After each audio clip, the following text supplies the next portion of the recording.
Hello friends, आजच्या भागमध्ये आपण measures to increase agriculture productivity म्हणजे शेतीची उत्पादकता वाढवण्यासाठी उपाययोजना या अनुषंगाने आपण संपूर्ण भागामध्ये बोलणार आहोत. कृषी हा भारताच्या अर्थव्यवस्थेचा कणा असून देशातील मोठ्या लोकसंख्येच्या उपजीविकेचा प्रमुख आधार आहे. तसेच वाढती लोकसंख्या, अन्नधान्याची वाढती मागणी, मर्यादित शेती क्षेत्र आणि नैसर्गिक संसाधनांवर ताण या पार्श्वभूमीवरती केवळ शेती क्षेत्र वाढवून उत्पादन वाढवणे शक्य नाही. त्यामुळे प्रति हेक्टर जास्तीत जास्त उत्पन्न मिळवणे म्हणजे कृषी उत्पादकता वाढवणे हे गरजेचं आहे. मग या अनुषंगाने कोणकोणत्या उपाययोजना करणं गरजेचं आहे, हे आपण या पूर्णपणे भागामध्ये पाहणार आहोत. तर त्यातील पहिली उपाययोजना आहे ती म्हणजे आधुनिक तंत्रज्ञानाचा स्वीकार. भारतीय शेतीमध्ये अजूनही मोठ्या प्रमाणावरती पारंपरिक व कालबाह्य उत्पादन तंत्राचा वापर केला जातो. जसे की बैलजोडी, लाकडी नांगर, हाताने पेरणी व कापणी यासारख्या पद्धतीमुळे शेतीची उत्पादकता मर्यादित राहते. मात्र आधुनिक व प्रगत शेती तंत्रज्ञानाचा स्वीकार केल्यास भारतीय शेतीची उत्पादकता सुद्धा मोठ्या प्रमाणामध्ये वाढू शकते. विकसित देशामध्ये आधुनिक शेती तंत्रज्ञानामुळे शेती अधिक कार्यक्षम व फायदेशीर झाले हे त्यांच्या अनुभवावरून स्पष्ट होते. उदाहरणार्थ पंजाब व हरियाणामध्ये या राज्यामध्ये tractor, combine harvester, seed drill यासारख्या आधुनिक यंत्राचा मोठ्या प्रमाणामध्ये वापर केला जातो. त्यामुळे गहू व तांदूळ या पिकाचे प्रति हेक्टर उत्पादन इतर राज्याच्या तुलनेने पंजाब व हरियाणामध्ये जास्त होते. तसेच कंबाईन हार्वेस्टरच्या वापरामुळे कापणी व मळणी ही दोन्ही कामे एकाच वेळी होत असून त्यामुळे वेळ, श्रम आणि खर्च याची बचत होते. तसेच महाराष्ट्रातील ऊसाच्या शेतीत आधुनिक यंत्रीकरणाचा चांगलाच परिणाम दिसून आलेला आहे. ऊस तोडणी यंत्रे, ट्रॅक्टर आणि आधुनिक सिंचन पद्धतीच्या वापरामुळे ऊस उत्पादनामध्ये वाढ झाली आहे. त्याचबरोबर सोलापूर व अहमदनगर जिल्ह्यामध्ये ठिबक सिंचन पद्धतीचा वापर केल्यामुळे कमी पाण्यात अधिक उत्पादन मिळत असून तिथे पाण्याची बचत ही मोठ्या प्रमाणामध्ये होते. इस्रायल देशाचे उदाहरण घ्यायचे झाल्यास तिथे पाण्याची कमतरता असूनही ठिबक सिंचन, आधुनिक ग्रीन हाऊस तंत्रज्ञान आणि संगणकीय नियंत्रण प्रणालीच्या मदतीने शेती अत्यंत उत्पादनक्षम बनवण्यात आली आहे. आणि याच पद्धतीचा अवलंब जर भारतात केल्यास भारतातील कोरडवाहू भागातील शेतीची उत्पादकता वाढू शकते. याशिवाय तमिळनाडू व कर्नाटक राज्यामध्ये सौर ऊर्जेवरती चालणाऱ्या पंपाचा वापर वाढत आहे. त्यामुळे विजेवरील खर्च कमी झाला असून सिंचन अधिक नियमित त्या ठिकाणी झालेलं आहे. त्याचबरोबर उच्च प्रतीच्या संकरित व सुधारित बियाण्याच्या वापरामुळे जसे की बीटी कॉटन, सुधारित भात व गहू वाण यामुळे पिकाची उत्पादन व गुणवत्ता दोन्ही वाढलेले आहे. अशा प्रकारे आधुनिक उत्पादन तंत्राचा योग्य वापर केला, यांत्रिकीकरण केले, आधुनिक सिंचन व्यवस्था, त्याचप्रमाणे सुधारित बियाणे यांच्या साहाय्याने जर शेती केली तर शेतीची उत्पादकता ही निश्चित प्रमाणे वाढू शकते. दुसरी उपाययोजना आहे रासायनिक खतांचा माती परीक्षेनुसार वापर. शेतीची उत्पादकता वाढवण्यासाठी शेतजमिनीची सुपीकता टिकवणे हे अत्यंत आवश्यक असते. यासाठी रासायनिक खताचा योग्य व संतुलित वापर करणे गरजेचे आहे. कारण रासायनिक खतामुळे पिकांना आवश्यक अन्नद्रव्ये मिळतात आणि उत्पादनामध्ये वाढ होते. भारत सरकार शेतकऱ्यांना अनुदानित दराने रासायनिक खताचा पुरवठा करत असली तरी केवळ खताचा जास्त वापर केल्यामुळे उत्पादन वाढते असे नाही. उलट चुकीच्या प्रमाणात खताचा वापर केल्यास मातीची गुणवत्ता कमी होते आणि पर्यावरणाला सुद्धा हानी पोहोचते. रासायनिक खताचा वापर करताना एनपीके म्हणजे नायट्रोजन, फॉस्फरस व पोटॅशियम या घटकाचे प्रमाण मातीमध्ये नैसर्गिकरित्या किती उपलब्ध आहे हे माती परीक्षणाद्वारे समजते. आणि माती परीक्षण केल्यानंतर जमिनीत कोणती अन्नद्रव्ये कमी आहेत हे यातून स्पष्ट होते आणि त्यानुसार पिकांना योग्य प्रमाणामध्ये खत देता येते. उदाहरणार्थ मराठवाडा व विदर्भ या भागात अनेक जमिनी नायट्रोजन व सेंद्रिय कर बसलेल्या आहेत. अशा ठिकाणी नायट्रोजनयुक्त खताचा योग्य प्रमाणामध्ये वापर केल्यास त्या ठिकाणी कापूस व ज्वारीच्या उत्पादनामध्ये लक्षणीय प्रमाणाने वाढ होऊ शकते. त्याचप्रमाणे पश्चिम महाराष्ट्रात काळी मातीमध्ये पोटॅशियम समृद्ध असते, परंतु फॉस्फरस त्या ठिकाणी कमी असतो. अशा जमिनीत फॉस्फेट खताचा वापर योग्य केल्यास ऊस व भुईमूग यासारखे पिकाचे उत्पादन वाढू शकते. परंतु माती परीक्षण न करता सर्वच पिकांना एकसारखा खताची मात्रा दिल्यास काही घटकांचा अतिरिक्त होतो तर काही घटकाची कमतरता त्यामुळे राहू शकते आणि याचा परिणाम पिकाच्या वाढीवरती होऊन जमिनीची सुपीकतेवर त्याचा परिणाम होऊ शकतो. आता मी तुम्हाला एक पंजाब आणि हरियाणा मधला एक किस्सा सांगतो. पंजाब आणि हरियाणा या राज्यात हरित क्रांतीच्या काळात युरियाचा अतिरिक्त प्रमाणामध्ये वापर करण्यात आला आणि परिणामी त्या पंजाब आणि हरियाणामधली जमीन होती त्या जमिनीची सुपीकता ह्या युरियाच्या अतिवापरामुळे काय झाली कमी झाली. तसेच भूजल आणि पर्यावरणावरती त्याचा विपरीत परिणाम झाला. त्यानंतर माती परीक्षणाच्या आधारे त्या खत व्यवस्थापन केल्यानंतर आणि ती खत व्यवस्थापनाची पद्धत स्वीकारल्यानंतर तिथल्या पिकाची गुणवत्ता सुधारली आणि तिथला उत्पादन खर्च कमी झाला.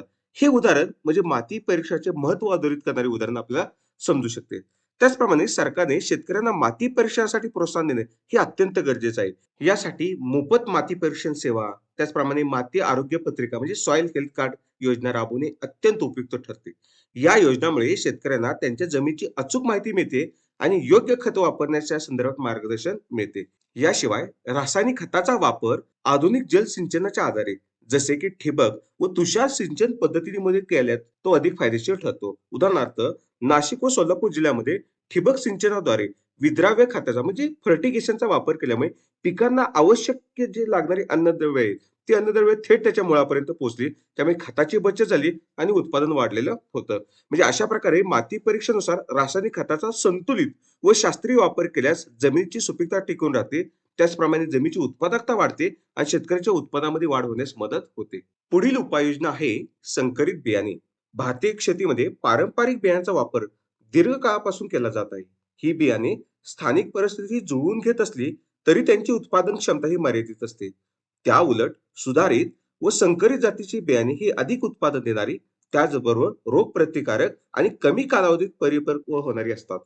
त्यामुळे पारंपरिक बियाण्याऐवजी संकरित व उच्च फायदेशीर बियाण्याचा वापर केल्यास शेतीची उत्पादकता वाढू शकते. तसेच संकरित बियाण्याचा एक महत्वाचा फायदा म्हणजे पिकांना परिपक्व होण्याचा कालावधी कमी लागतो. त्यामुळे पिके लवकर काढणीस येतात आणि शेतकऱ्यांना कमी कालावधीमध्ये उत्पन्न मिळतं. उदाहरणार्थ, सुधारित भात व गहू हा पारंपरिक जातीपेक्षा 10 ते 20 दिवस लवकर तयार होतात. यामुळे एका वर्षात 3 ते 4 पिके हे घेणे शक्य होते. आता पहा, पंजाब, हरियाणा, उत्तर प्रदेश या भागात संकरित बियाण्याच्या वापरामुळे गहू आणि भाताचे उत्पादन हे मोठ्या प्रमाणामध्ये वाढले. त्यामुळे तिथे हरित क्रांती यशस्वी झाले. तसेच बीटी कापूस हे संकरित बियाणे एक महत्वपूर्ण उदाहरण आहे. महाराष्ट्र, गुजरात, तेलंगणा या राज्यात बीटी कापसाच्या वापरामुळे कापसावरील किडीचा प्रादुर्भाव कमी झाला आणि तिथं प्रति हेक्टर उत्पादनामध्ये मोठ्या प्रमाणामध्ये वाढ झाली आणि परिणामी शेतकऱ्याचं उत्पन्न वाढलं आणि शेतकऱ्याचा उत्पादन खर्च हा कमी झाला. तसेच भाजीपाला व फळबियांच्या बाबतीमध्येही संकरित बियांचा मोठ्या प्रमाणामध्ये फायदा झालेला आहे. उदाहरणार्थ, संकरित टोमॅटो, मिरची, वांगी आणि कांदा या जाती अधिक उत्पादन देणाऱ्या असून त्यांची गुणवत्ता व टिकाऊपणा सुद्धा चांगला असतो. त्याचप्रमाणे नाशिक व पुणे जिल्ह्यामध्ये संकरित कांदा व टोमॅटोच्या वापरामुळे उत्पादनामध्ये वाढ होऊन तिथं चांगल्या बाजारात भाव त्यांना मिळतो. तसेच संकरित बियाण्याच्या वापराला चालना देण्यासाठी भारत सरकारने उच्च पायदाशी बियाण्याचा कार्यक्रम म्हणजे हाय एल्ड व्हरायटी प्रोग्राम हा राबवलेला आहे आणि या कार्यक्रमाअंतर्गत शेतकऱ्यांना दर्जेदार व सुधारित बियाणे उपलब्ध करून देण्यात येतात. तसेच बियाण्याच्या खरेदीवर सरकारकडून अनुदान व अर्थसहाय्य दिले जाते, ज्यामुळे लहान व अल्पभूधारक शेतकऱ्यांना ही बियाणे परवडतात. तसेच बियाण्याच्या संशोधन वितरणामध्ये भारतीय शेती संशोधन महामंडळ म्हणजे ICAR, त्याचप्रमाणे राष्ट्रीय बियाणे महामंडळ म्हणजे NSC, त्याचप्रमाणे राज्य बियाणे महामंडळे व कृषी विद्यापीठ यांचे कार्य अत्यंत महत्वाचे ठरलेले आहे. या संस्थांनी विविध हवामान व मातीच्या प्रकारानुसार सुधारित संकरित बियाणे विकसित केलेली आहेत. याच्या वापरामुळे शेतकऱ्याचे उत्पन्न वाढून भारतीय शेती अधिक सक्षम व व्यावसायिक बनण्यास मदत होत आहे. पुढील उपाययोजना आहे पीक संरक्षण. भारतीय शेतीमध्ये पिकाचे उत्पादन वाढवण्यासाठी केवळ चांगली बियाणे, खते व सिंचन पुरेसे नसून पिकाचे संरक्षण करणे तितकेच महत्वाचे आहे. विविध नैसर्गिक व मानवनिर्मित कारणामुळे दरवर्षी मोठ्या प्रमाणात पिकाचे नुकसान होते. तसेच विविध रोगाचा प्रादुर्भाव, कीड, कीटक, उंदीर व इतर प्राणी तसेच कधी कधी टोळधाड यामुळे शेतीच्या उत्पादनामध्ये घट होते. अंदाजे दरवर्षी सुमारे 5% पिकाचे नुकसान या कारणामुळे होत असल्यामुळे हे नुकसान टाळता आले तर शेतीच्या उत्पादकतेमध्ये लक्षणीय प्रमाणामध्ये वाढ होऊ शकते. आता मी तुम्हाला काही उदाहरणे सांगतो. कापूस पिकावरती गुलाबी बोंडअळी, भात पिकावरती खोडकिडा, गहू पिकावरती करपा रोग, तर ऊस पिकावरती पांढरी माशी व तुडतुडे यासारख्या किडींचा प्रादुर्भाव होतो. तर महाराष्ट्रातील विदर्भ भागात कापसावरती येणाऱ्या किडीमुळे अनेकदा त्यांच्या उत्पादनामध्ये मोठ्या प्रमाणामध्ये घट दिसून येते. तसेच भात पिकावरती पडणारा करपा आणि ब्लास्ट रोगामुळे पूर्व भारतातील राज्यामध्ये शेतकऱ्यांचे मोठे नुकसान होते. त्याचप्रमाणे पिकाचे नुकसान टाळण्यासाठी योग्य वेळी योग्य पद्धतीने पीक संरक्षण उपाययोजना करणे आवश्यक असते. मात्र अडाणीपणा, आर्थिक अडचणी तसेच दारिद्र्य व कर्जबाजारीपणा यामुळे शेतकरी अनेकदा योग्य कीटकनाशके, बुरशीनाशके किंवा तांत्रिक उपायाचा वापर करू शकत नाही. यामुळे किडींचा प्रादुर्भाव वाढतो आणि उत्पादनावर त्याचा प्रतिकूल परिणाम होत असतो. यासाठी सरकारकडून शेतकऱ्यांना सवलतीच्या दराने रासायनिक द्रव्ये व औषधे उपलब्ध करून दिली जातात. त्याचबरोबर कृषी विस्तार सेवाच्या माध्यमातून शेतकऱ्यांना औषध फवारणीची योग्य वेळ, प्रमाण व पद्धती याबाबत मार्गदर्शन केले जाते.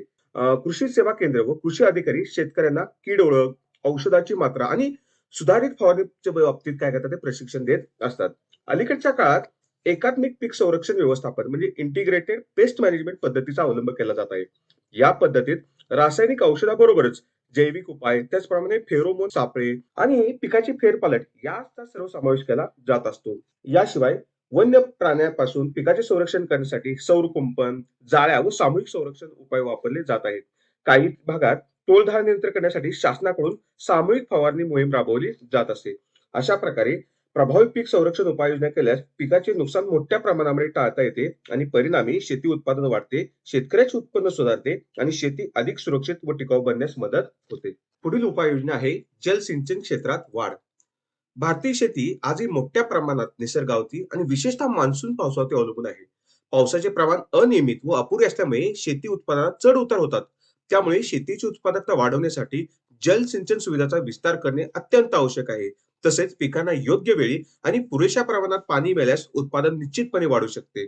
त्यासाठी विहिरी, बोरवेल, पाझर तलाव, कालवे, धरणे व जलाशय अशा विविध सिंचन योजनांची प्रभावीपणे अंमलबजावणी केल्यास शेतीला बारमाही पाणी पुरवठा उपलब्ध होऊ शकतो. यामुळे शेतकरी केवळ खरीप हंगामापुरतेच मर्यादित न राहता रब्बी व उन्हाळी हंगामातही शेती करू शकतात. उदाहरणार्थ पश्चिम महाराष्ट्रातील कृष्णा, भीमा व गोदावरी खोऱ्यातील कालवा सिंचनामुळे गहू, ऊस, भाजीपाला पिकाचे उत्पादन हे मोठ्या प्रमाणामध्ये वाढलेले आहेत.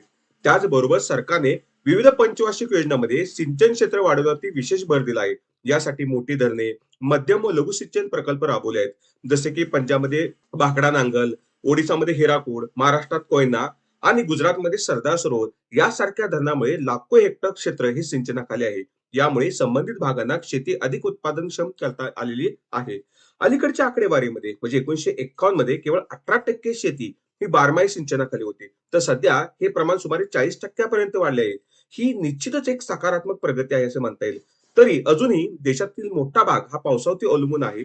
त्यामध्ये विशेषतः मराठवाडा, विदर्भ, राजस्थान व मध्य भारतातील काही भागांना सिंचन सुविधा अपुरी असल्यामुळे शेती उत्पादन त्या ठिकाणी मर्यादित राहते. अलीकडच्या काळात ठिबक आणि तुषार सिंचन यासारख्या आधुनिक जलसिंचन पद्धतीला प्रोत्साहन दिले जात आहे. उदाहरणार्थ इस्रायलच्या धर्तीवरती महाराष्ट्र, गुजरात व कर्नाटकामध्ये ठिबक सिंचनचा वापर करून कमी पाण्यात अधिक उत्पादन घेतले जात आहे. त्यामुळे ऊस, द्राक्ष, केळी, भाजीपाला पिकासाठी ही पद्धत विशेष फायदेशीर ठरत आहे. शेतीला पुरेसे व नियमित पाणी पुरवठा झाल्यास पिकाचे नुकसान कमी होते.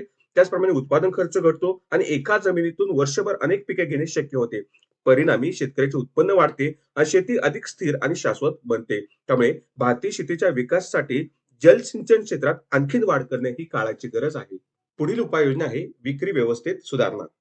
भारतीय शेतीच्या विकासामध्ये उत्पादनाबरोबर शेतमालाच्या विक्री व्यवस्थेला अत्यंत महत्व आहे. शेतकऱ्यांना त्यांच्या शेतमालाला योग्य व न्याय भाव मिळाल्यास त्यांची उत्पादन करण्याची प्रेरणा वाढते. परंतु स्वातंत्र्यपूर्व काळात बाजार व्यवस्था असंघटित, दलाल प्रधान व शोषणकारी होते. यामुळे शेतकऱ्यांना त्यांच्या मालाला योग्य भाव मिळत नसे. ही परिस्थिती बदलण्यासाठी स्वातंत्र्योत्तर काळात सरकारने बाजार व्यवस्था सुसंघटित, पारदर्शक व निर्दोष बनवण्यासाठी विविध उपाययोजना केलेल्या आहेत. या दृष्टीने सरकारने नियंत्रित बाजारपेठांना म्हणजे रेग्युलेटेड मार्केटला प्रोत्साहन दिले आहे. त्यामुळे नियंत्रित बाजारपेठामुळे मोजमाप, तोल, दर निर्धारण व व्यवहार पद्धतीवरती नियंत्रण ठेवले जाते आणि शेतकऱ्याचे शोषण टाळले जाते. उदाहरणार्थ महाराष्ट्रात एपीएमसी म्हणजे ऍग्रीकल्चर प्रोड्यूस मार्केट कमिटी ह्या बाजारपेठांमध्ये शेतमालाची खुल्या लिलावाद्वारे विक्री केली जाते, ज्यामुळे शेतकऱ्यांना स्पर्धात्मक दर मिळतो.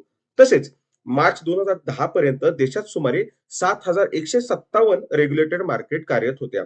यावरून बाजार व्यवस्थेचा विस्तार झाल्याचे स्पष्ट होते. याशिवाय सरकारने सहकारी खरेदी विक्री संस्थांना मोठ्या प्रमाणावरती चालना दिली आहे. तसेच सहकारी संस्थांच्या माध्यमातून शेतकरी एकत्र येऊन आपला माल थेट विकू शकतात, ज्यामुळे मध्यस्थाची भूमिका कमी होते.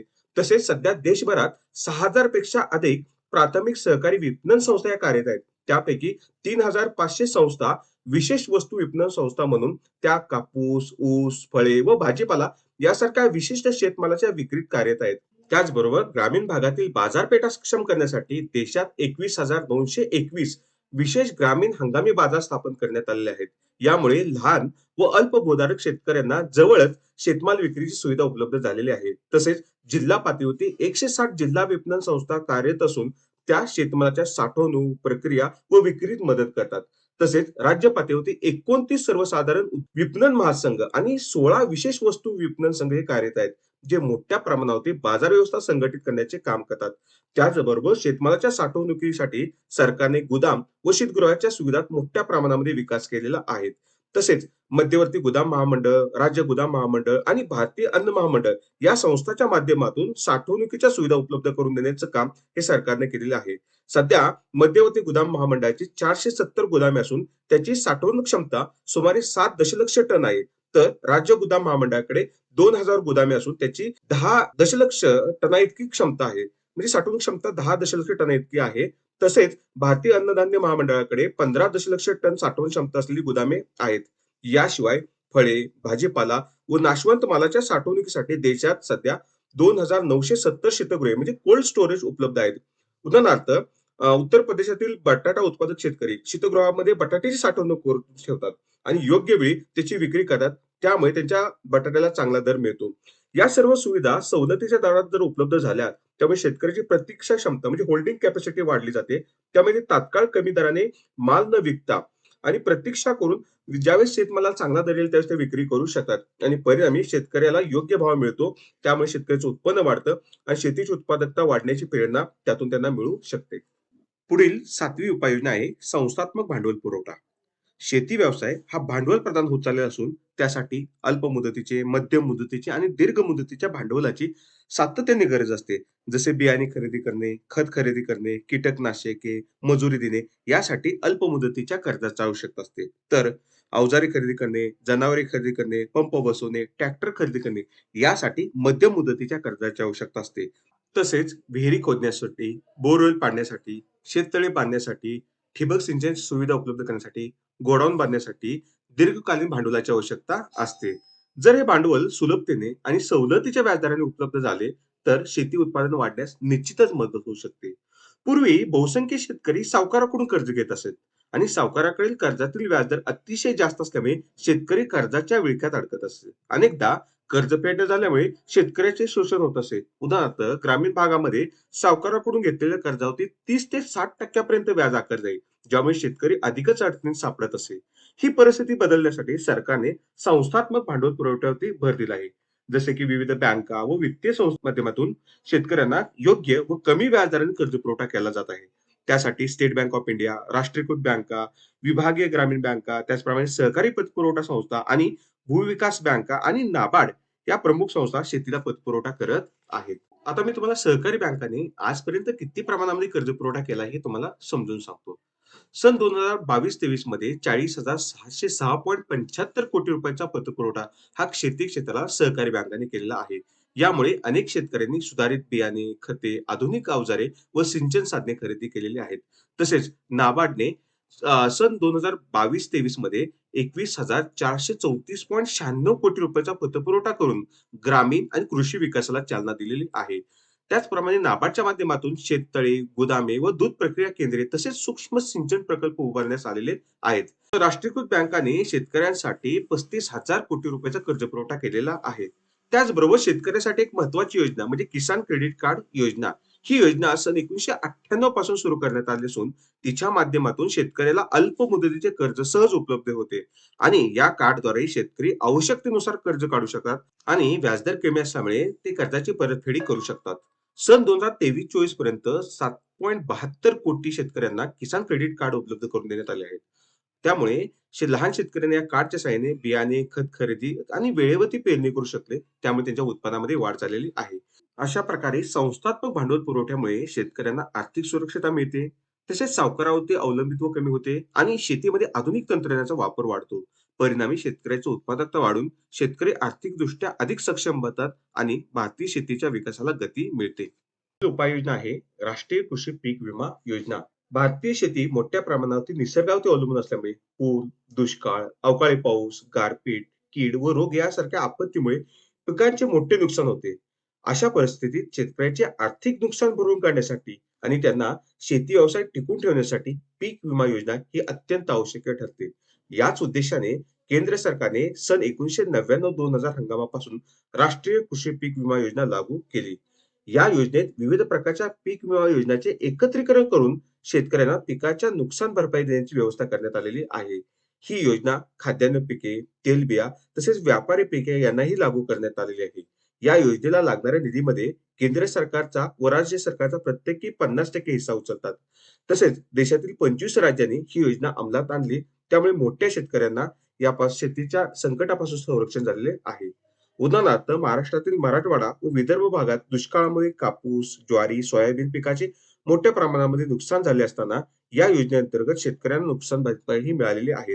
त्यामुळे शेतकरी पूर्णपणे आर्थिक संकटात सापडण्यापासून वाचले आणि पुढील हंगामासाठी पुन्हा शेती करण्यासाठी त्यावेळी सक्षम झालेले आहेत. तसेच सन 2007च्या केंद्रीय अर्थसंकल्पापासून हवामानावर आधारित पीक विमा योजना म्हणजे weather based crop insurance scheme या प्रायोगिक तत्वावरती सुरू करण्यात आलेली आहेत. या योजनेत पर्जन्यमान, तापमान, आर्द्रता यासारख्या हवामान घटकाच्या आधारे पिकाचे नुकसान ठरवून त्याला नुकसान भरपाई दिली जाते. तसेच सन 2007 ते 2010 या कालावधीत सुमारे 81 लाख शेतकऱ्यांनी या योजनेचा लाभ घेतलेला आहे. उदाहरणार्थ अवकाळी पावसामुळे भात पिकाचे नुकसान झाल्यास हवामान नोंदीच्या आधारे शेतकऱ्यांना त्वरित नुकसान भरपाई दिली जात असे. यानंतर 2016 पासून प्रधानमंत्री पीक विमा योजना सुरू करण्यात आली. ही योजना अल्प कालावधीत जागतिक स्तरावरती तिसरी सर्वात मोठी क्रॉप इन्शुरन्स स्कीम ही ठरलेली आहे. आणि या योजनेअंतर्गत शेतकऱ्यांना अत्यंत कमी प्रीमियम मध्ये पीक विमा संरक्षण दिले जात असते. काही राज्यामध्ये शेतकऱ्यांना केवळ ₹1 पीक विमा घेण्याची सुविधा उपलब्ध करून देण्यात आलेली आहे. सन 2023-24 मध्ये सुमारे 23 कोटी शेतकऱ्यांनी या योजनेचा फायदा मिळाल्यामुळे या योजनेची मोठी व्याप्ती किती आहे हे समजून येते. तसेच पीक विमा योजनेमुळे शेतकऱ्याचा धोका कमी होतो, आत्मविश्वास वाढतो आणि ते सुधारित बियाणे, खते व आधुनिक तंत्रज्ञानाचा वापर करण्यास प्रोत्साहित होतात आणि परिणामी शेतीची उत्पादकता वाढण्यास मदत होते. तसेच कृषी क्षेत्र हे अधिक स्थिर व सुरक्षित बनते. पुढची सुधारणा आहे जमीन सुधारणा कार्यक्रम. शेती उत्पादन वाढवण्यासाठी फक्त आधुनिक तंत्रज्ञान, खत व सिंचन पुरेसे नाही, तर जमिनीच्या मालकीचे हक्काचे व्यवस्थापन देखील तितकेच महत्वाचे आहे. जमिनीच्या मालकीत बदल करून शेतमजुरांना व प्रत्यक्ष शेती करणाऱ्याला जमीन दिल्यास त्याची उत्पादन करण्याची प्रेरणा वाढते. तसेच शेतकरी किंवा शेतमजूर स्वतःच्या मालकीची जमीन वापरत असल्यास त्याला अधिक काळजीपूर्वक शेती करण्याची प्रवृत्ती त्याच्यामध्ये निर्माण होते आणि त्यामुळे शेतीची उत्पादकता ही वाढत असते.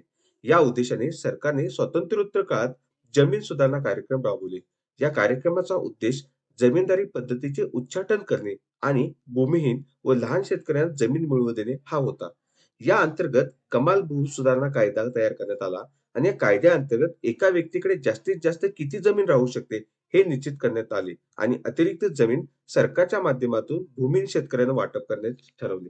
तथापि या कार्यक्रमाला अपेक्षित यश मिळाले नाही, कारण बड्या जमीनदाराने कायद्याच्या पळवाटाचा गैरफायदा उचलला आणि त्यातून जमिनीची जी नावे आहेत ती नावे इतरांची नावे केली. तसेच त्यातून पळवाटा काढून भूमिहीन शेतमजुरांना जमीन मिळवण्यापासून रोखले आणि परिणामी अनेक भागात भूमिहीन शेतकऱ्यांना आपली जमीन मिळालेली नाही. या समस्येवरती उपाय म्हणून शासनाने जमीन सुधारणा अधिग्रहण प्रभावीपणे करण्यासाठी किंवा राबवण्याची आवश्यकता आहे. यासाठी काही पद्धती किंवा काही महत्वाच्या बाबी करणं गरजेचे आहेत. त्यामध्ये पहिले अतिरिक्त जमीन एकत्र करणे व वाटप करणे. म्हणजे बड्या जमीनदाराकडून अधिग्रहित ही जी अतिरिक्त जमीन असेल ती लक्षित शेतकऱ्यामध्ये वाटप केली जाऊ शकते. यामुळे भूमिहीन शेतमजुराला शेती करण्याची संधी मिळेल. दुसरी उपाययोजना होऊ शकते की प्रत्यक्ष शेती कसणाऱ्यालाच जमिनीची मालकी देणे. जे शेतकरी प्रत्यक्ष शेती करतात त्यांना मालकी हक्क दिल्यास ते जमिनीचा जास्तपणे काळजीपूर्वक वापर करतील आणि त्यामुळे ते शेतीचं उत्पादन वाढू शकतं. उपाय होतो की कायद्यातील पळवाटा बंद करून कायद्याची प्रभावीपणे अंमलबजावणी करणे आवश्यक आहे. अशा प्रकारे जमीन सुधारणा जर यशस्वी झाल्यास शेतकऱ्याला केवळ जमीनच मिळत नाहीत, तर शेतकऱ्याची उत्पादन करण्याची प्रेरणा वाढते. त्याचबरोबर आधुनिक तंत्रज्ञानाचा वापर करण्याची प्रवृत्ती वाढते आणि शेतीची उत्पादन क्षमता वाढते. या उपाययोजनामुळे लहान, मध्यम शेतकऱ्याला सामाजिक व आर्थिक विकासातही सहभागी होता येते.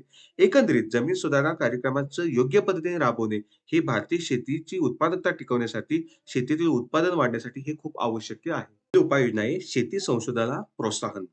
शेती संशोधनाला प्रोत्साहन दिल्यास भारतीय शेतीची उत्पादकता आणि शाश्वत विकास मोठ्या प्रमाणामध्ये वाढू शकतो. शेती उत्पादनात येणाऱ्या अडथळ्याचा सामना करण्यासाठी संशोधन हा घटक फार महत्वाचा आहे.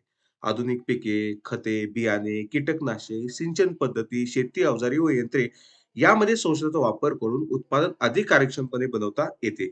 तसेच भारतामध्ये सन 1960 नंतर शेती संशोधनाला विशेष गती मिळालेली आहे. 1967-68 मध्ये जे हरित क्रांती झाली, त्या हरित क्रांतीमध्ये जे संशोधन केले, ते संशोधनामध्ये अत्यंत महत्त्वपूर्ण काम केलेलं आहे.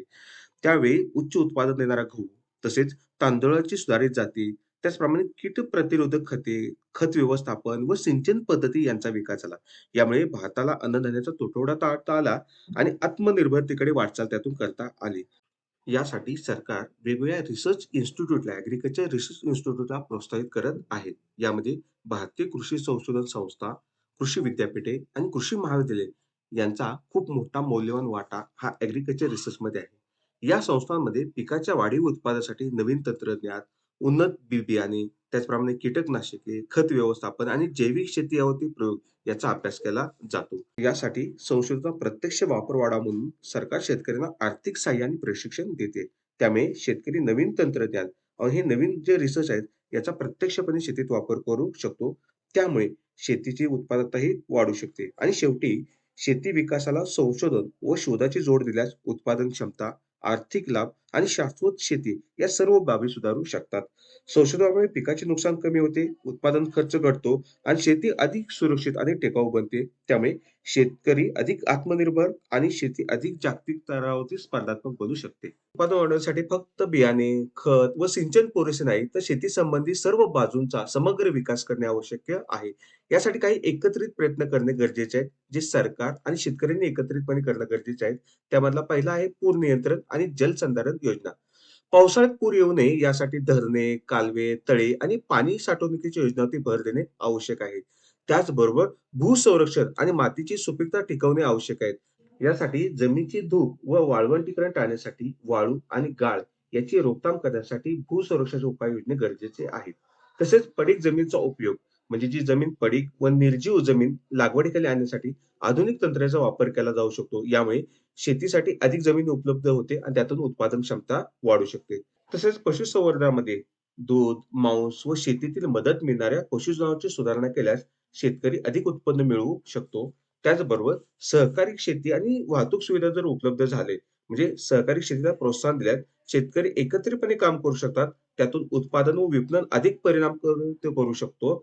याशिवाय जर त्याला जलद वाहतूक व्यवस्था उपलब्ध झाली, गोदाम सुविधा उपलब्ध झाली, शीतगृहाची सुविधा उपलब्ध झाल्या, तर शेतमाल जास्त काळापर्यंत टिकू शकतो व शेतकऱ्यांना योग्य भाव मिळू शकतो. त्याचबरोबर शेतकऱ्यांना शिक्षण देणं गरजेचं आहे. त्याचबरोबर शेतकऱ्याची जी मानसिकता आहे, ती मानसिकता बदलणं गरजेचं आहे. म्हणजे शेतकरी रूढी परंपरा पाळतो, दैववादी वृत्ती आहे, ती दैववादी वृत्ती, रूढी परंपरा कमी करणं गरजेचं आहे. त्याचबरोबर त्याला सामान्य शिक्षणाबरोबर तांत्रिक शिक्षण जर दिलं, तर तो नव्या पद्धती वापरू शकतो. खत असेल, सिंचन वापरणं असेल किंवा कीटकनाशक किंवा इतर सामग्रीचा वापर तो प्रभावीपणे करता येऊ शकतो. त्याचबरोबर जमिनीचे तुकडे होतात. जर जमिनीचं तुकडीकरण टळलं, तर त्यातून जमीन एकत्रितपणे केली जाऊ शकेल आणि त्यातून शेतीची उत्पादकता वाढू शकते. या सर्व उपाययोजनांचा समग्र वापर केल्यास शेतकऱ्याची उत्पादकता वाढते, उत्पादन खर्च कमी होतो, त्यातून शाश्वत शेतीला चालना मिळते आणि शेती आर्थिकदृष्ट्या आर्थिक फायदेशीर व टिकाऊ बनू शकते. अशा पद्धतीने आपण या भागामध्ये शेतीची जी उत्पादकता कमी आहे, ती उत्पादकता वाढवण्यासाठी जे वेगवेगळे उपाय आहेत, ते उपाय आपण पाहिलेले आहेत. धन्यवाद.